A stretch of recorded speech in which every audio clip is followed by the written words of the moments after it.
જય શ્રી કૃષ્ણ, જય માતાજી ફ્રેન્ડ્સ, કેજીસ કાઠિયાવાડી કિચનમાં તમારું સ્વાગત છે। આજે હું તમારા માટે લઈને આવી છું ફરાળમાં 11 નિમિત્તે કાઠિયાવાડી ચટપટી સૂકી ભાજી। ફ્રેન્ડ્સ, મારા નવા વિડીયો જોવા માટે મારી ચેનલને લાઇક, શેર અને સબસ્ક્રાઈબ જરૂરથી કરજો। તો ચાલો બનાવીએ ફરાળી સૂકી ભાજી, જે ખાવામાં ખૂબ જ ટેસ્ટી હોય છે। થેપલા પરોઠા જોડે ખાવાની ખૂબ જ મજા આવતી હોય છે। તો ચાલો બનાવવાનું શરૂ કરીએ। આજે 11 છે તો ફરાળી સૂકી ભાજી બનાવીશું। તેના માટે મેં 1 નંગ લીલું મરચું, 2 ચપટી જેટલા સિંગદાણા છે, થોડા ધાણા છે, 3 નંગ બટેટા બાફી અને છોલી અને રેડી કરીને રાખેલા છે। તો આપણે લીલા મરચાંને બારીક સમારી અને રેડી કરી લઈએ। ધાણાને બંને આવી જ રીતે ધાણાને પણ બારીક ચોપ કરી અને રેડી કરી લઈશું। રીને ધાણા પણ સમારીને રેડી કરી લીધા છે। 5 જ મિનિટમાં બનીને રેડી થઈ જાય છે। તો ચાલો આગળની પ્રોસેસ। ગેસ પર કઢાઈ મૂકી દીધી છે તે ગરમ કરવા। તેની અંદર આપણે 2 ચમચી જેટલું ઓઇલ લઈશું। તમે જે ખાતા હોય તે તમે ઓઇલ લઈ શકો છો। મેં આ સિંગ તેલ લીધું છે। અમે ફરાળમાં સિંગ તેલ યુઝ કરતા હોય છે। ગરમ થાય એટલે આપણે અંદર જીરું નાખીશું। તેલ આપણું ગરમ થઈ ગયું છે। 1 ચમચી ભરી અને આપણે જીરું નાખીશું। જીરું તતડે એટલે તરત જ આપણે લીલા મરચાં જે સમારીને રાખ્યા છે તે નાખી દઈશું। સાથે સાથે ગેસની ફ્લેમ સ્લો કરી 2 ચમચી જે સિંગદાણા નાખ્યા છે તે નાખીશું અને સિંગદાણા અને મરચાંને થોડી વાર માટે સોટે કરીશું। એ સરસ સતળાઈ જાય।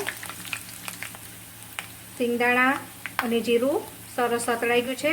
આપણા સિંગદાણાનો પણ ફૂટવાનો અવાજ આવવા માંડ્યો છે। એટલે અડધી ચમચી જેટલી આપણે હળદર નાખીશું।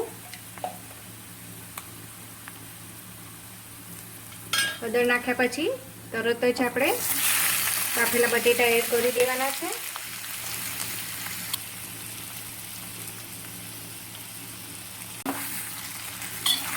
એકવાર બટેટાને ફેરવી તરત જ મસાલા કરી દઈશું। સ્વાદ મુજબ ફરાળી મીઠું છે, અડધી ચમચી ધાણા જીરું, 1 ચમચીથી થોડું ઉપર લાલ મરચું પાવડર અને સાથે આપણે અડધો લીંબુનો રસ નીચવીશું। સૂકી ભાજી, ગુજરાતી ફરાળી સૂકી ભાજી ખાટી, મીઠી અને તીખી હોય છે, જેનો સ્વાદ ખૂબ સરસ ચટપટો આવતો હોય છે। હવે આપણે સ્વાદ મુજબ ખાંડ નાખીશું। હું ચટપટી બનાવું છું। મારા ઘરમાં ચટપટી ખાવાનો પસંદ કરતા હોય છે।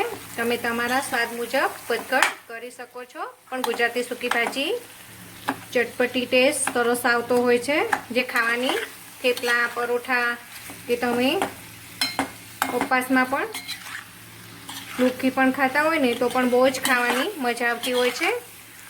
તો હંમેશા ગળપણ અને ખટાશ અને તીખાશ ત્રણેયનું બેલેન્સ કરવાનું છે।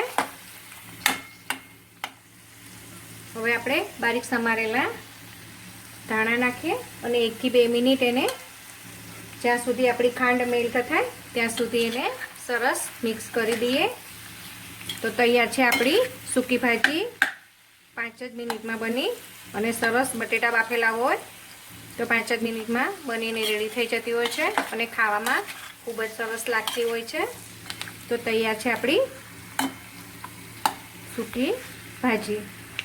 એને 1 થી 2 મિનિટ ચડવા દઈએ। તો તૈયાર છે આપણી સૂકી ભાજી, બની રેડી છે। ચટપટી એવી ગુજરાતી ફરાળી સૂકી ભાજી।